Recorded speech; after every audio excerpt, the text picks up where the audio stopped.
आप सभी को मेरा प्यार भरा नमस्कार। पेडल अप के इस यूट्यूब चैनल पर आप सभी का स्वागत है।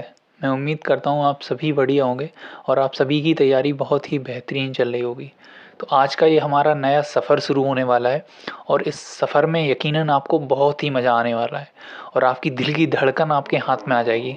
उसकी वजह ये है कि अभी हमने रिसेंटली देखा है कि सीटेट एग्ज़ाम का जो नोटिफिकेशन है वो आउट हुआ है और कुछ बच्चों की बहुत दिन से डिमांड थी कि सर क्यों ना सीटेट एग्ज़ाम या कॉन्सेप्ट रिलेटेड वीडियो लाइन है ना, जिससे आपके जो कॉन्सेप्ट में बहुत ही बेहतरीन तरीके से क्लियर कराया जा सके। तो आज से ये जो प्रैक्टिस सेशन है, लेक्चर सीरीज स्टार्ट हो रही है, उसमें हम बात करेंगे चाइल्ड डेवलपमेंट एंड पेडागोजी की और इसमें आपके सारे कॉन्सेप्ट बड़े ही डीप तरीके से आपको क्लियर कराए जाएंगे। एक एक कॉन्सेप्ट की आपकी बारीक नॉलेज दी जाएगी और साथ ही साथ आपको उसको समझना होगा। अगर आपका कोई डाउट होगा तो आप हमें हम तक बड़ी ही आसानी से पहुंचा सकते हैं।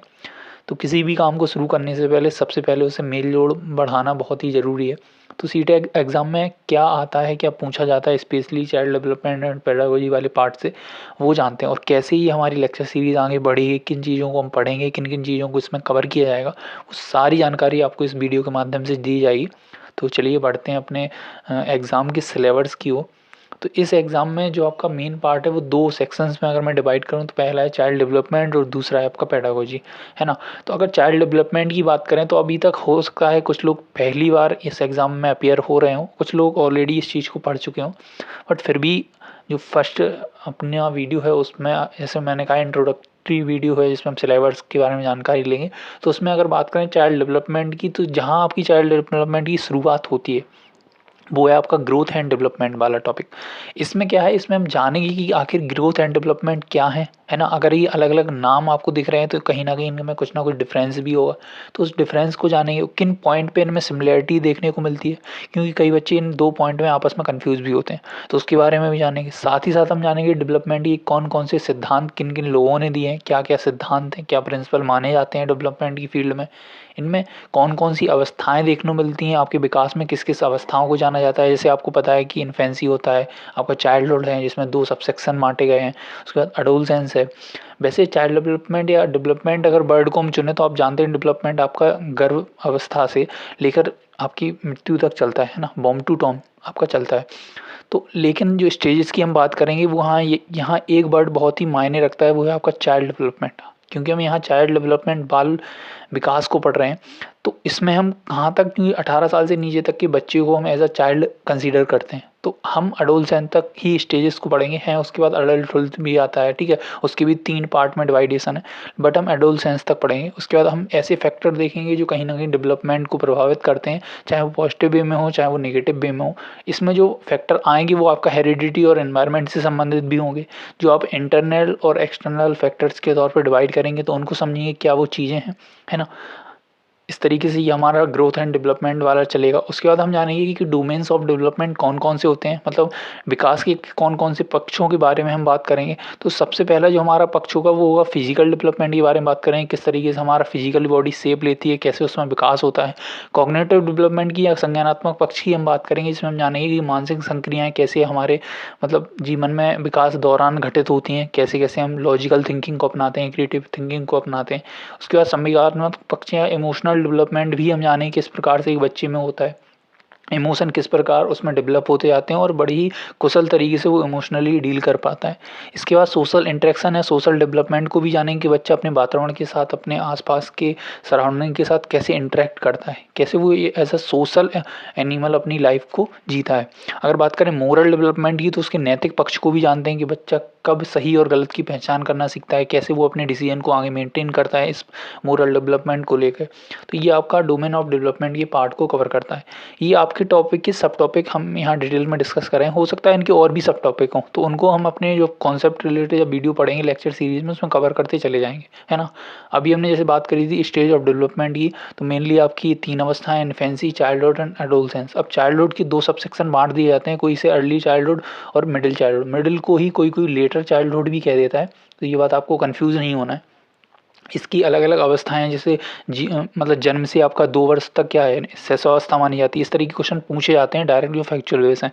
चाइल्डहुड में मेनली आपका 2 से आगे या 3 से लेकर आप 12 तक रख सकते हैं, इसको आप 2 सेक्शन में डिवाइड कर सकते हैं। एक तो 2 से 6 हो गया, एक आपका 6 से 12 हो गया, इस तरीके से। एडोलसेंट्स की बात करें तो कोई इसे 11 से 18 कह देता है, कोई 10 से 19 कह देता है। ये अलग अलग साइकोलॉजिस्ट के अनुसार चीज़ें मानी गई हैं, अलग अलग ऑर्गेनाइजेशन के द्वारा ये है। तो वो आपको बताया जाएगा कि किस साइकोलॉजिस्ट ने या किस ऑर्गेनाइजेशन ने इस चीज़ को इतने उम्र या एज स्लैब में माना है ना।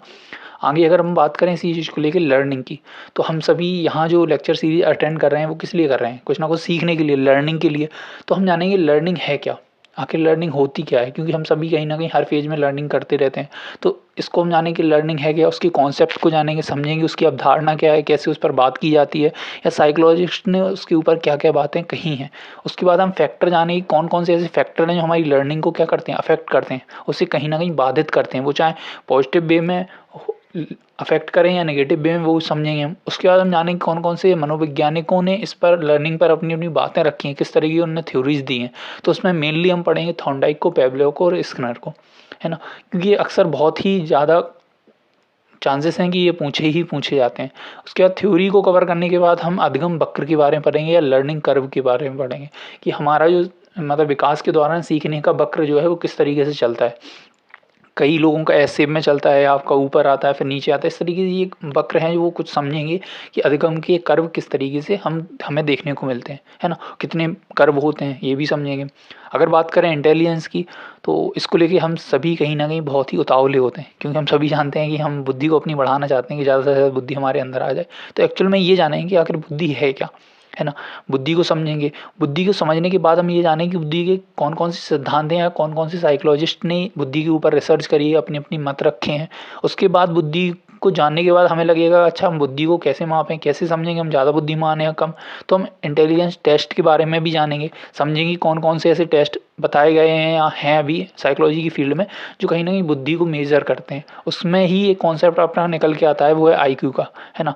तो आईक्यू भी समझेंगे, उसकी टेबल जो आती है कि कितने से कितने आईक्यू के बीच में बच्चे को हम क्या नाम देंगे, वो भी हम जानेंगे। इसमें हम जानेंगे व्यक्तिगत विभिन्नताएं, इंडिविजुअल डिफरेंसेस को समझेंगे कि बच्चों को हम किस तरीके से अलग अलग समझ सकते हैं कि इस बच्चे में ये गुण है, इस बच्चे में ये गुण है। तो इंडिविजुअल डिफरेंसेस को भी जानेंगे, क्योंकि हर बच्चे का कहते हैं अलग एक अपना नज़रिया होता है, अपने गुण होते हैं, अपनी कमियां होती हैं। तो उन सब चीज़ों को इसमें हम समझेंगे इंडिविजुअल डिफरेंस में, जो कहीं ना कहीं आपके विकास को प्रभावित भी करते हैं, है ना। और ये प्रिंसिपल में भी आता है जब आप डेवलपमेंट के प्रिंसिपल्स को पढ़ेंगे।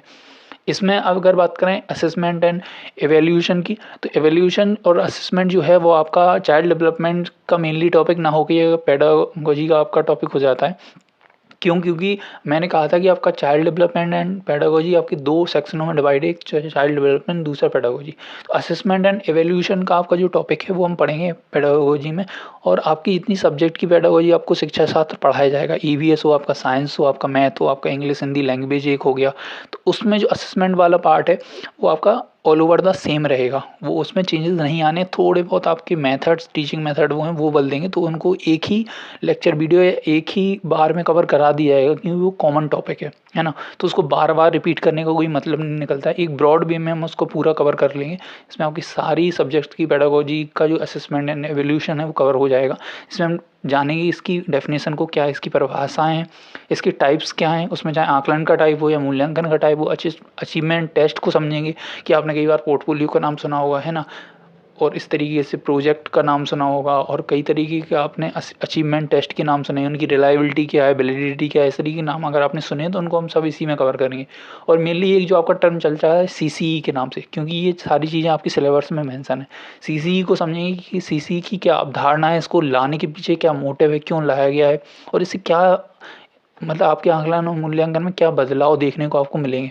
इसी में अगर बात करें तो एक बहुत ट्रेंडिंग में जो टॉपिक होता है वो रूब्रिक्स के बारे में समझेंगे कि रूब्रिक्स आखिर होता क्या है, कैसे इसमें चीज़ें मेजर करी जाती हैं, कैसे बच्चे का आकलन किया जाता है रूब्रिक्स की मदद से। इन सब चीज़ों को एक साथ हम असेसमेंट एंड एवेल्यूशन के मूल्यांकन वाले लेक्चर में कवर कर लेंगे, है ना। इसके बाद अगर हम बात करें तो इसके बाद हम पढ़ेंगे इंक्लूसिव एजुकेशन में। इंक्लूसिव एजुकेशन भी आपके में एक सेपरेट टॉपिक की तरह दिया गया है एजुकेशन वाले पार्ट में। तो जानेंगे मैं इंक्लूसिव एजुकेशन समावेशी शिक्षा एक्चुअल में है क्या, क्या अर्थ है ना। उसको अर्थ समझने के बाद, क्योंकि चीज़ों को आगे जाने से पहले उसको लाने का मोटिव है, उसकी मीनिंग क्या है, मायने क्या है उस चीज़ वो समझना ज़्यादा ज़रूरी है। तो हमें आगे की पूरी हालात का पता लग जाता है। उसके बाद हम समझेंगे कि जो समावेशी शिक्षा है वो किस तरीके से इंट्रोड्यूस क्यों हुई, क्यों लाई गई या किस तरीके से आई है, उसका किस तरीके से विकास हुआ है, चीज़ें आगे बढ़ती गई। तो वो कैलेंडर को समझेंगे कि कब किसने किस इस समावेशी शिक्षा पर अपने अपने बात रखी। इसी में हम पढ़ेंगे डिसेबिलिटीज़ को, निर्योग्यताओं को, है ना।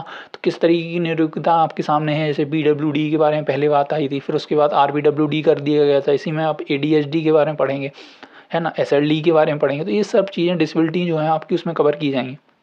इसी में हम बात करेंगे कि न्यू एजुकेशन पॉलिसी या जो आपकी नेशनल एजुकेशन पॉलिसी 2020 आई है, उसमें इसके बारे में क्या कहा गया है, क्या क्या बातें हुई हैं। इसके बाद आपने NCF के नाम सुने होंगे। तो NCF आप अभी आपकी रिसेंटली 2005 के बाद 2 आ चुके हैं। एक आपका फाउंडेशन स्टेज का है और ECCF के नाम से जानते हैं, एक आपका स्कूल एजुकेशन पे है। तो इन सब में समावेशी शिक्षा को लेकर क्या बात करी गई है वो सारी चीज़ें जानेंगे। इसी में हम NCF 2005 भी कवर करेंगे, क्योंकि वो भी एग्ज़ाम के पॉइंट ऑफ व्यू से इंपॉर्टेंट हो जाता है ना। अगर बात करें पेडागोजी की, तो इसमें हम क्या चीज़ें कवर करेंगे, क्योंकि सब्जेक्ट पेडागोजी हमें पढ़नी ही पड़ेगी। तो मेनली अभी आपको EVS और साइंस पे डिटेल पेडागोजी की आपको वीडियो हमारे चैनल पर ऑलरेडी मिल जाएंगी, जिसमें आपका EVS की ये वाली और साइंस वाली है। इसकी लिंक आपको सब्जेक्ट पेडागोजी की एक प्लेलिस्ट है उसकी डिस्क्रिप्शन बॉक्स में मिल जाएगी, जिसकी मदद से अगर आप पढ़ना चाहें तो पहले से ही पढ़ के रख सकते हैं। बाकी हम इस लेक्चर में वो सारी चीज़ें कवर करेंगे। इसमें आपकी मैथ की हॉबी और लैंग्वेज ये दोनों और इसमें इंक्लूड की जाएंगी। तो इस तरीके से हमारा ये पूरा लेक्चर या पूरी सीरीज चलेगी, जो मेनली फोकस है आपका CTET में। इसमें आपका STET भी शामिल, मतलब सुपर टेट जो UP वाले बच्चे हैं वो ज़्यादा रिलेट कर पा रहे होंगे इस टर्म से। तो उनका भी जो थ्योरी वाला पार्ट है, कॉन्सेप्ट वाला पार्ट है, वो अच्छी तरीके से डेवलप होगा। अगर आप UP टेट की आगे तैयारी करने वाले हैं या अभी आप CTET की कर रहे हैं या आने वाले समय में आप सुपर टेट की तैयारी करेंगे, वो सारी जो उसमें आपका सिलेबस है, specially child development and pedagogy वाले पार्ट से, वो आपका सारा इस पूरे सीरीज़ के माध्यम से कवर करा दिया जाएगा। क्योंकि ये सीरीज़ इतनी डीप होगी कि आपको इसके अलावा ज़्यादा कुछ अलग से चीज़ें करने की ज़रूरत पड़ेगी। इसके साथ ही आपको पता है कि ऐसा होता नहीं है कि हम केवल थ्योरी पढ़ाएं, क्योंकि अभी तक जो हम कराते आ रहे हैं वो आपकी प्रैक्टिस है। और प्रैक्टिस के लिए आपको पता है, अगर आपने हमसे प्रैक्टिस करी है, क्वेश्चनों की लेवल आपको पता है कि वो बहुत ही बेहतरीन होते हैं। तो इसके साथ प्रैक्टिस का तो ना करने का कोई सवाल ही पैदा नहीं होता, क्योंकि आपको कॉन्सेप्ट के साथ साथ प्रैक्टिस भी चलती रहेगी। उसकी वीडियो अलग से आती रहेंगी डे बाई डे। और मेरा मेनली फोकस होगा कि दिसंबर तक आपका लगभग ये पूरा CDP का कंप्लीट हो जाए, ताकि आपको एटलीस्ट 20 दिन एग्ज़ाम से पहले मिल पाएँ अच्छे से प्रैक्टिस करने के लिए। और इतना टाइम सफिशिएंट होता है किसी भी एग्ज़ाम के लिए।